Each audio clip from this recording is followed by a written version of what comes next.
Thank you all. Thanks so much.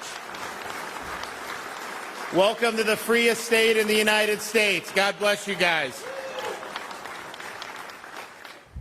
We're happy that you're here. I want to thank Senator Simpson for the introduction. He hit a lot of the high points. I mean, we are in a situation where, of course, we protected people's right to work and businesses to operate and kids to go to school, and that's had a huge impact on where we are in the quality of life and our economy. When you look at the fact that, yes, we do have the lowest per capita tax burden in the nation, that's very attractive to a lot of people, but we're able to utilize that in ways that are producing better services and better results for the citizens. I have people move, as you might imagine, there's people that move into Florida from other states and they will compare. So Wilton mentioned the difference between New York. They don't even have the same population. They have 3 million fewer people than Florida now. Their budget's over twice the size, but anyone that moves from there to here will say, your infrastructure is so much better, your roads are nicer, your services are better. I could get my driver's license in 2 minutes. It's unbelievable.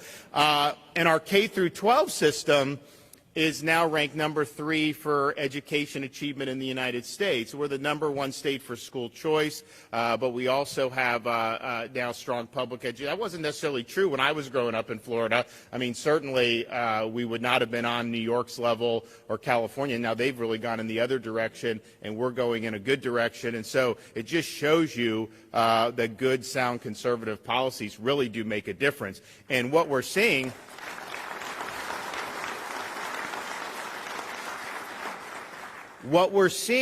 particularly since COVID, because Florida's always had lower taxes than a lot of these other states, and that has been an attraction for sure.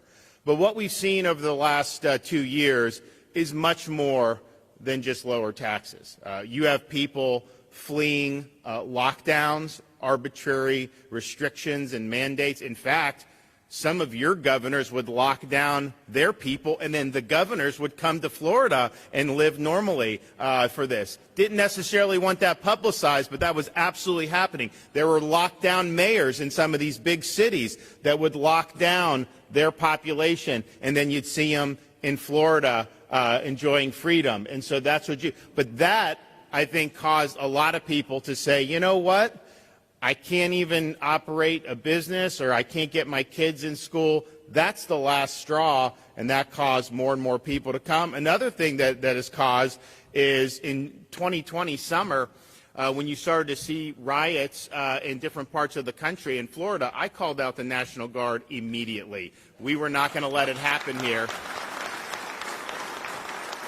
And we never indulged any of this nonsense about attacking law enforcement. We said from the very beginning, we back the people that wear the uniform, and what happens is, as you've seen in some of these places, when they defund or take the funding away, you've seen crime absolutely skyrocket. Now even places like Seattle are scurrying to try to figure out how can we now fund police, because they knew how catastrophic that was. So we never did that at one, and I think some people are looking, it's like, you can have, heck, people can put up sometimes with higher taxes, but if you don't have safety, public safety, the people just aren't tolerating it. So I think that absolutely fueled a lot of what we've seen in terms of the state of Florida.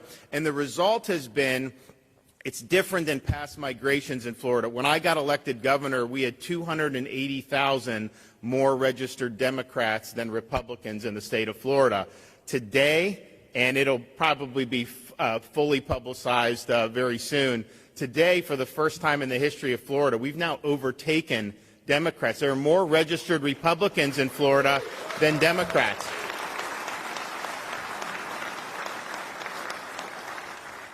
And it's good for us, but I mean, honestly, I look like we would have probably won the New Jersey governor's race, but all the Republicans moved to Florida from New Jersey because they get so frustrated. I mean, so, you know, it's just one of those things. But so I think what you've seen in terms of some of this migration to our state, much more than just taxes. I think it's fleeing the restrictions. I think it's fleeing the lawlessness and the crime and many other things. And so, you know, we're proud of that. I mean, quite frankly, it's a free country. People can move. We're not like begging people to move, but I do think that you're seeing people move to states that value freedom. And that's just the reality. And it's unfortunate because I look back, if you watch Kennedy debate Nixon, Republican, Democrat. I mean, honestly, they had differences, but you wouldn't say that one person totally rejected the founding of the country and the Constitution and normal stuff. They were just kind of different shades. But now you're in a situation,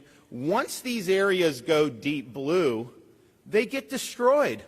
How many places are deep blue that are well governed in this country? Can you name me some?